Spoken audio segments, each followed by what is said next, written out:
मैं तो हर वर्ष जेएलएफ में आता हूं क्योंकि मुझे लगता है कि हम एक तरह से होस्ट हैं और जयपुर शहर में जब इतने सारे लोग आते हैं देश दुनिया के वैचारिक और हर पृष्ठभूमि के अलग अलग लोग यहाँ पर आते हैं, अपने विचारों का आदान प्रदान करते हैं। लेकिन मुझे लगता है सबसे बढ़िया बात जेएलएफ की है कि जिस खुलेपन से यहाँ पर intellectuals, writers, authors, thinkers, thought provoking individuals from across the world जब यहाँ पर आते हैं तो यहाँ पे एक अलग तरह का माहौल बनता है।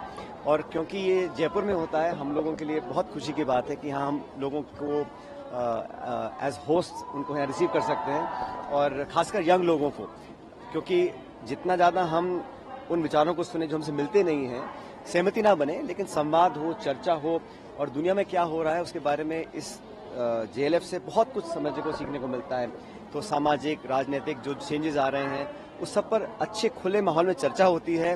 मुझे लगता है बहुत सारे लोग जयपुर आने के लिए उत्सुक रहते हैं और मुझे खुशी है कि हर बार की तरह इस बार बहुत सफल आयोजन यहाँ पर हुआ है जयपुर में। सर, महाकुंभ में तो यहाँ आए, लेकिन क्या आप प्रयागराज भी जाएंगे जो स्पिरिचुअल महाकुंभ है? देखिए, मुझे लगता है कि हर व्यक्ति को जो उसकी श्रद्धा है, जो उसकी आस्था है, उसका निर्वहन करना चाहिए, लेकिन हर चीज में राजनीति नहीं देखनी चाहिए, क्योंकि कुछ चीजें ऐसी होती हैं जो मेरा धर्म है, जो मेरी आस्था है, वो मेरा एक व्यक्तिगत मेरी जगह है, लेकिन उसका राजनीतिकरण करना, उसका दिखावा या छुपाना दोनों गलत मानता हूँ। लेकिन संयम में रह के अपने आप को संतुलित रखना चाहिए और हर व्यक्ति को ये अधिकार है कि अपने मजहब का, अपने धर्म का वो उसकी पूरी पालना करे। जहाँ तक जेएलएफ की बात है, मैं इतना कहना चाह रहा हूँ कि अब जेएलएफ बहुत प्रसिद्ध हो चुका है दुनिया भर में। तो अलग अलग फेस्टिवल्स होते हैं जेएलएफ के नाम से दुनिया भर में, और ये बड़ी खुशी की बात है कि इसका जो जन्म हुआ है वो जयपुर से हुआ है।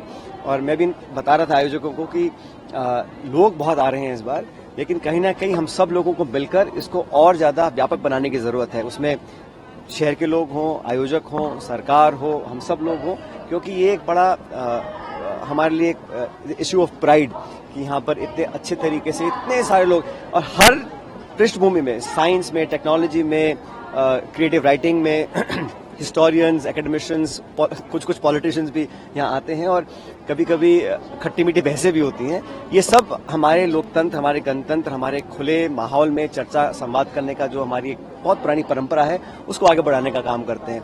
और हर बार यहाँ से कुछ ना कुछ ऐसे आइडियाज और कुछ लोग अपनी छाप छोड़कर जाते हैं जो बहुत लंबे समय तक हमको प्रभावित करती हैं। सर, आज जयगढ़ हेरिटेज फेस्टिवल की भी जो आगाज को घोषणा हुई है जो दिसंबर में, क्या उसमें भी इसी तरह जो भी फेस्टिवल्स होते हैं कल्चरल हेरिटेज को आगे बढ़ाने का काम होता है। राजस्थान, मैं समझता हूँ, देश में वो राज्य है जहाँ पर सबसे ज्यादा टूरिस्ट देश विदेश से आते हैं। हमको जरूरत है अपनी धरोहर को संरक्षित रखने की, उसको ढंग से प्रस्तुत करने की।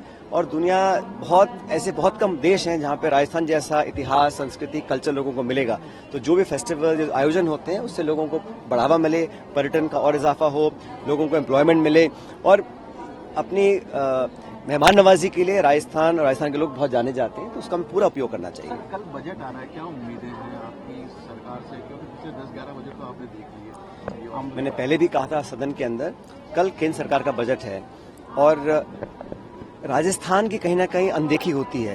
क्षेत्रफल के आधार पर राजस्थान देश का सबसे बड़ा राज्य है और 8 करोड़ लोग यहाँ पर रहते हैं। तो कहीं ना कहीं केंद्र सरकार ने एक गलत नजरिया अपना रखा है। यहाँ पर कोई राष्ट्रीय परियोजना घोषित नहीं हो पा रही है, रेलवे लाइन है, बड़े बड़े प्रोजेक्ट्स हैं, उद्योग की दृष्टि से कुछ स्पेशल पैकेज या स्पेशल स्टेट का स्टेटस राजस्थान को नहीं मिला है। और मैं उम्मीद करता हूँ कि प्रदेश की सरकार केंद्र सरकार पर दबाव डालेगी कि यहाँ के लोगों ने भाजपा की सरकार बनाई है, उसका कुछ फायदा तो मिले। पिछले बजट में राजस्थान का जिक्र ही नहीं किया वित्त मंत्री महोदया ने। उम्मीद करता हूं कि कल जब बजट आएगा उसमें राजस्थान को अधिक यहाँ पर बजट आवंटित होगा, योजनाएं, परियोजनाएं और निवेश की संभावनाएं बढ़ेंगी। सर, आपकी सरकार के स्कूल बंद कर दिए गए, इंग्लिश मीडियम स्कूल की समीक्षा हो रही है, लेकिन मैं बोल चुका हूँ इस पे, यहाँ मैं जेएलएफ में खड़ा हूँ। मनाई जा रही है, सूर्य नमस्कार मनाया जा रहा है राजस्थान में। मैंने कहा ना, मैंने इस पे विधानसभा के अंदर पूरा वक्तव्य दिया है। सरकार ने जो स्कूल क्लोजर्स करे हैं, डिस्ट्रिक्ट्स को खत्म किया है, उसका पूरा जवाब मांगेंगे।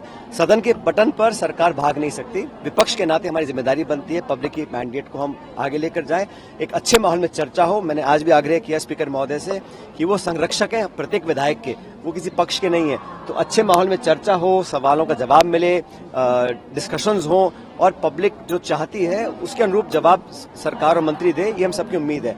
सत्र अच्छा चले, सदन में खूब चर्चा हो और पब्लिक को लगे कि हमारे जनप्रतिनिधि हमारे हित की बात कर रहे हैं सदन के अंदर, ये बहुत जरूरी है।